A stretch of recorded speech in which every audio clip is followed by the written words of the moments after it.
Karakter dalam buku ini akan kita perkenalkan ya. Good si beruang. Ini Good beruang. Ini Good si beruang. Ia anak berbadan paling besar di Seven Oaks. Tapi juga ramah. Ia sangat menyukai alam dan segala jenis serangga. Semut adalah serangga kesukaannya. Nah, ini si Good pakai kaca pembesar ya. Oke, Jumper si kelinci. Nah, namanya Jumper pasti dia suka suka lompat-lompat ya. Perkenalkan Jumper si kelinci. Jumper suka sekali berolahraga. Ia gemar bermain sepak bola, tenis, kasti, basket, bersepeda, berenang dan melompat. Apa saja. Ia juga suka memakai sepatu kets dan punya berbagai jenis sepatu kets ya. Jumpernya ini suka melompat ya. Kemudian ini Lily si sigung. Lily sangat terampil terutama untuk ukuran sigung. Ia mencintai seni. Lily melewatkan hampir seluruh waktunya dengan menggambar, melukis, membuat segala macam benda. Ia juga menyayangi adik laki-lakinya Sting. Nah, ini Semi ya. Semi si tupai ya, Semi si tupai. Sejak lahir, Semi suka bermain dengan perkakas dan memperbaiki benda. Kau pasti selalu melihatnya membawa 1 atau 2 perkakas. Semi dan saudara kembarnya Sophie tinggal di rumah pohon seperti layaknya tupai. Sophie si tupai. Ya, berarti tupai ada 2 ya. Semi dan Sophie. Sophie adalah saudara kembar Semi. Hal yang paling disukai di dunia adalah membaca. Tuh, dia suka membaca ya. Ia juga suka matematika. Kadang-kadang ia menggunakan kata-kata sulit hingga ia harus menjelaskan artinya kepada semua temannya. Poki si landak. Poki memiliki banyak duri tajam. Nah, ini duri-durinya. Poki memiliki banyak duri tajam yang menunjukkan suasana hatinya. Apabila Poki sedang sedih, duri-durinya terkulai. Apabila ia gembira, duri-durinya berdiri tegak. Poki sangat suka bersantai. Ia suka berbaring di buayannya sepanjang hari sambil bermain harmonika. Ellie si pembuntut. Jangan lupa si Ellie si pembuntut sang tikus. Ellie suka membuntuti siapa saja di kelompoknya itu. Terutama Lily si sigung, sahabat karibnya. Ellie tinggal bersama neneknya dan suka sekali mengenakan sepatu dan perhiasan neneknya. Ini Ernie si cacing. Si cacing. Ia pemalu. Jadi kau harus mencarinya. Pemalu ya si Ernie ya. Oke. Bosan, bosan, bosan. Semi si tupai merasa bosan, bosan, bosan. Bu, katanya, aku bosan. Tidak ada yang bisa dilakukan. Bagaimana dengan semua perkakas elektronik yang kau kumpulkan? Tanya ibu. Mainan rusak, radio, telepon seluler. Kau kan suka mengutak-atik benda-benda itu. Tapi hari ini aku sedang tidak ingin mengutak-atik, kata Semi. Mungkin Sophie bisa memikirkan hal asik untuk dilakukan. Semi mengetuk pintu kamar Sophie. Tok, tok, tok. Tidak ada jawaban. Sophie pergi ke perpustakaan, kata ibu. Ia mengembalikan semua buku yang telah diperiksanya minggu lalu. Mungkin ia akan membawa pulang 100 buku lagi yang ingin dibacanya. Setidaknya ia tidak merasa bosan, kata Semi. Nah, kau juga tidak perlu merasa bosan, kata ibu. Mengapa tidak kau lihat saja apakah Poki mau bermain? Semi lalu pergi ke rumah Poki. Semi pergi ke rumah Poki. Wah, lagi apa itu? Poki sedang berbaring di buayannya. Hei Poki, kau sedang apa?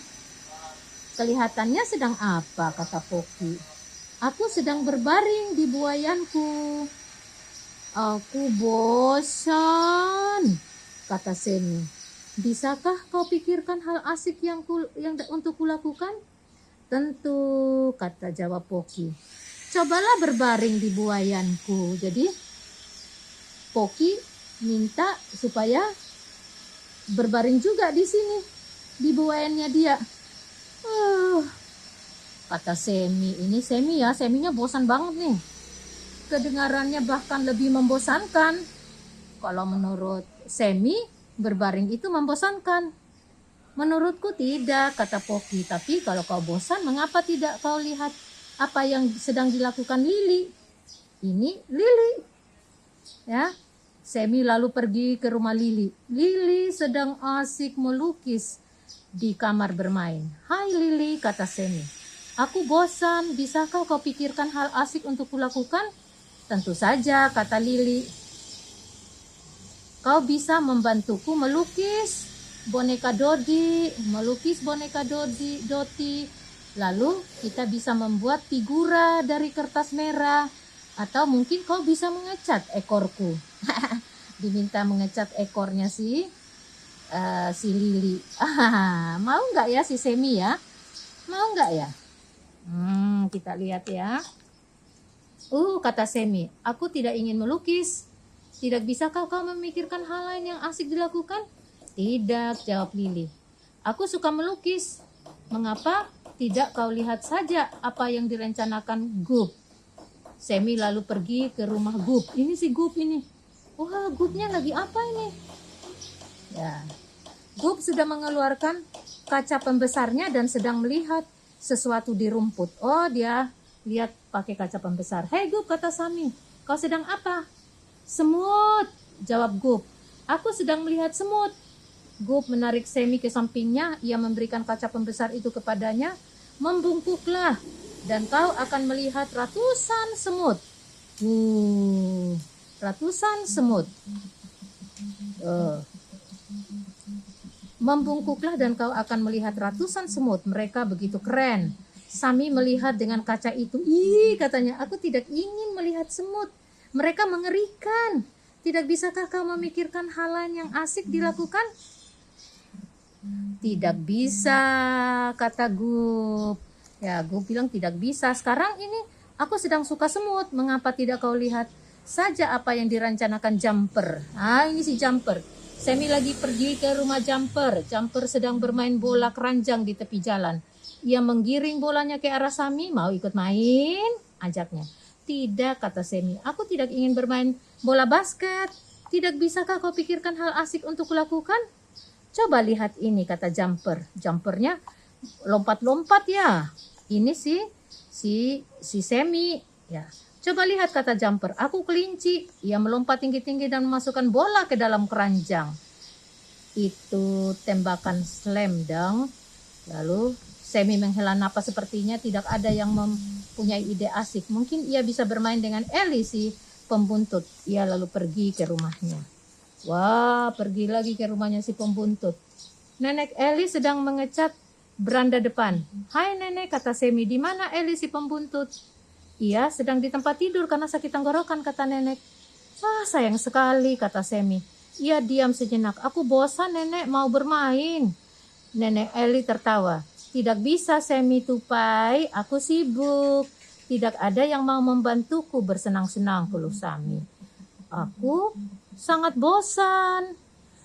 Bukankah itu salahmu, kata nenek Ellie. Kau sendiri yang bertanggung jawab menciptakan kesenangan, bukan orang lain. Apa maksud nenek? Tanya Sami. Maksudku, kau bisa menciptakan kesenanganmu sendiri. Kau tidak membutuhkan orang lain supaya hal itu terjadi. Tengoklah sekelilingmu dan pikirkan sendiri. Kau akan menemukan hal asik untuk dilakukan. Sami melihat sekeliling. Ia melihat awan, ia melihat pepohonan, ia melihat 3 tong sampah berjajar di depan rumah. Di atas 1 tong itu terdapat radio tua dengan kabel menjulur ke segala arah. Mendadak benak Sami menyala bak lampu senter. Wah, dia dapat ide. Nenek masih menginginkan radio itu? Ia bertanya pada nenek Ali. Tidak, jawabnya. Radio itu sudah rusak. Karena itulah aku membuangnya. Boleh Pernahkah aku memintanya? Tanya Sami. Aku sangat menyukai radio. Wah, tentu saja, kata Nenek Eli. Sami memungut radio itu, membawanya pulang dan meletakkannya di lantai kamarnya. Setelah itu ia mulai bekerja. Ia membutuhkan beberapa jam untuk membetulkan radio itu. Tetapi sebelum makan siang, radio itu sudah selesai diperbaiki. Ia mengikatnya dengan pita di kelilingnya, menempelkan bintang-bintang di atasnya. Kemudian ia membawa kembali radio itu ke rumah Eli si pembuntut. Ya, jadi dia asik ya. Dia radionya diperbaiki sama si Semi. Ya, dia perbaiki. Apa ini? Tanya Nenek Eli. Hadiah untuk Eli supaya cepat sembuh, kata Semi. Aku memperbaikinya supaya ia bisa mendengarkan radio sampai tenggorokannya sembuh kembali. Aku tidak merasa bosan lagi. Akhirnya aku menemukan cara sendiri untuk bersenang-senang. Bagus, kata Nenek Eli. Mari kita masuk, dan menunjukkannya kepada Eli. Waktu Eli melihat radio itu, ia tersenyum lebar bak seiris semangka. Aku suka pitanya. Oh, rupanya si Eli suka pita radionya. Ini si Eli senang banget. Eli dapat hadiah dari Semi. Akhirnya Semi tidak bosan lagi karena dia sudah bisa memperbaiki radio dan radionya diberikan kepada temannya. Selesai. Pojok orang tua. Kebiasaan 1, jadilah proaktif. Anda yang bertanggung jawab. Aku tidak bisa menghitung sudah berapa kali anak-anakku merengek. Pak, kami bosan sekali. Tidak ada yang bisa dilakukan. Seakan-akan rasa bosan mereka adalah salahku. Aku lalu menjawab, jadi apa yang akan kau lakukan? Biasanya cara ini membuat mereka tidak menggangguku lagi. Paling tidak untuk beberapa saat. Maksudku adalah sungguh teramat penting mengajar anak-anak agar bertanggung jawab atas hidup mereka sendiri, atas kesenangan atau rasa bosan mereka. Ada kebahagiaan atau kesusahan mereka sendiri. Inilah kebiasaan 1, jadilah proaktif. Dengan kata lain, bertanggung jawablah atas kehidupan Anda sendiri dan berhentilah berperan sebagai si korban. Dalam kisah ini, Anda mungkin ingin menunjukkan kepada anak-anak bagaimana Semi berusaha menyalahkan orang lain, ibunya, teman-temannya, dan kehidupan secara umum atas rasa bosannya. Ia ingin orang lain membereskan masalahnya dan membantunya bersenang-senang. Setelah berbincang dengan Nenek Eli, ia akhirnya sadar bahwa ia bertanggung jawab menciptakan kesenangannya sendiri dan ia pun membuat hal itu terjadi. Untuk dibahas, mengapa Semi merasa bosan? 2. Salah siapakah bila Semi merasa bosan? Sophie, Poki, Lily, Good, Jumper, Nenek, atau salah orang lain? 3. Apa yang diajarkan Nenek Eli kepada Semi perihal bersenang-senang? 4. Pernahkah kau merasa bosan? Jika pernah, apa yang bisa kau lakukan? 5. Siapa yang bertanggung jawab atas pilihan-pilihan yang kau buat atau orang lain? Langkah-langkah kecil. 1. Lain kali bila kau merasa bosan, lakukanlah hal baik bagi orang lain seperti yang dilakukan Semi bagi Eli. 2. Cobalah melakukan sesuatu